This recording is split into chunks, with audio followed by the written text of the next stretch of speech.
Dízimo. É uma palavra que muita gente conhece, um pilar da fé, um mandamento. Mas e se a forma como a gente entende o dízimo hoje talvez seja mais uma tradição histórica do que um comando direto da Bíblia? É exatamente essa a provocação de um texto que a gente vai analisar hoje. Então a grande questão que o material que estamos vendo hoje coloca na mesa é essa. O dízimo, do jeito que é praticado hoje, é mesmo um mandamento bíblico para os cristãos? Ou será que é uma tradição que foi se transformando ao longo dos séculos? Vamos mergulhar no que essa análise diz. Para a gente entender essa linha de raciocínio, vamos passar por alguns pontos. A tradição versus o mandamento, o que a Bíblia realmente diz sobre o dízimo, de onde veio a ideia de dizimar com dinheiro, a diferença para a oferta voluntária e, por fim, uma análise bem específica do dízimo dos dízimos. Vamos começar pela parte histórica, então. O ponto de partida do argumento aqui é que a prática de dizimar dinheiro, sabe, grana mesmo, não é algo que existia lá no comecinho do cristianismo. Segundo a fonte, isso foi algo que surgiu bem depois, num momento específico da história. E essa é uma diferença que a análise considera fundamental. Uma coisa era o dízimo do que vinha da terra, dos produtos agrícolas. Outra, bem diferente, é a prática de dar 10% do salário, em dinheiro. Essa segunda prática é apontada aqui como uma criação posterior, algo que não estaria nos textos originais. Essa linha do tempo ajuda a gente a visualizar essa trajetória. Olha só, nos primeiros séculos a fonte diz que a prática simplesmente não existia entre os cristãos. Aí no século V vira um mandamento da igreja. Depois, em 787, o Papa Adriano I transforma em lei na Europa. E muito tempo depois, entre os séculos XVIII e XX, vários países como França e Inglaterra acabam revogando essas leis. É uma longa história. Beleza, essa foi a parte da história. Mas e na Bíblia? O que os textos originais diziam? Agora a análise entra exatamente nesse ponto. A fonte vai direto na palavra original em hebraico, maaser. E o argumento é que a definição bíblica era super específica. Não era sobre qualquer coisa. Era sobre 1/10 da produção agrícola e do gado da terra de Israel. Ponto. Dinheiro, segundo essa visão, nem passava perto de ser considerado dízimo. E aqui a gente vê um contraste bem forte, né? De um lado, o que se vê hoje, 10% da renda, em dinheiro, pago por todo mundo. Do outro, o que a fonte descreve como o modelo bíblico, algo que chegava perto de 20% ao ano, mas em produtos da terra. E olha que detalhe importante, nesse modelo, os pobres não pagavam dízimo. Pelo contrário, eles recebiam parte dele. E não para por aí, a coisa era ainda mais detalhada. A análise diz que não era só um dízimo, eram 3. O primeiro ia para os levitas, que trabalhavam no templo. O segundo era para o próprio dizimista usar nas festas em Jerusalém. E o terceiro, que acontecia a cada 3 anos, era destinado aos pobres, aos estrangeiros, órfãos e viúvas. Bem diferente, né? Certo, então fica a pergunta. Se o dízimo na Bíblia era sobre comida e animais, de onde é que surgiu essa ideia de dar dinheiro? Bom, a fonte aponta para um momento bem específico da história.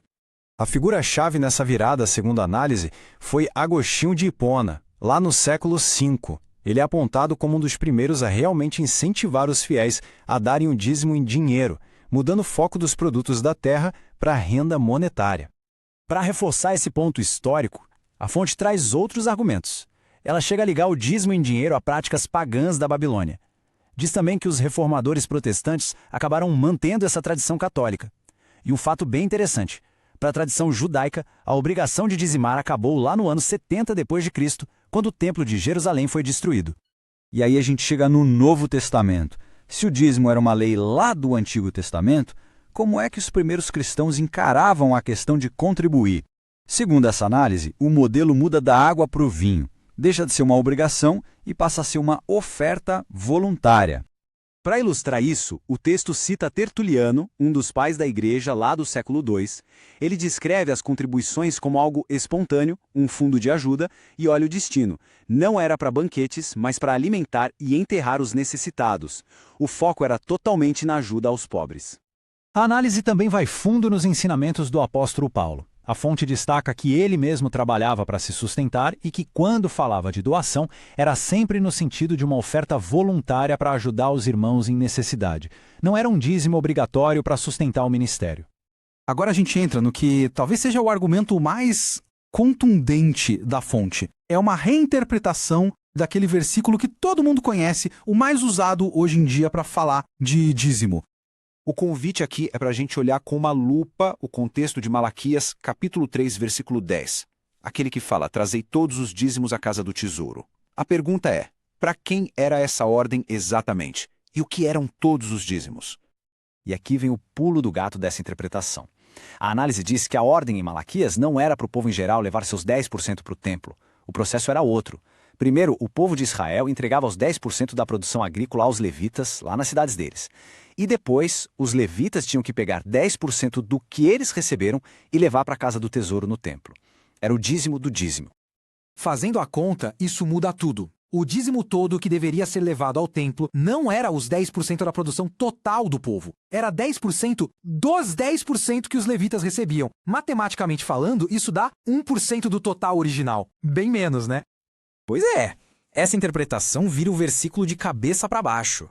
A conclusão da fonte é que o comando não era para o povo, e sim para os levitas.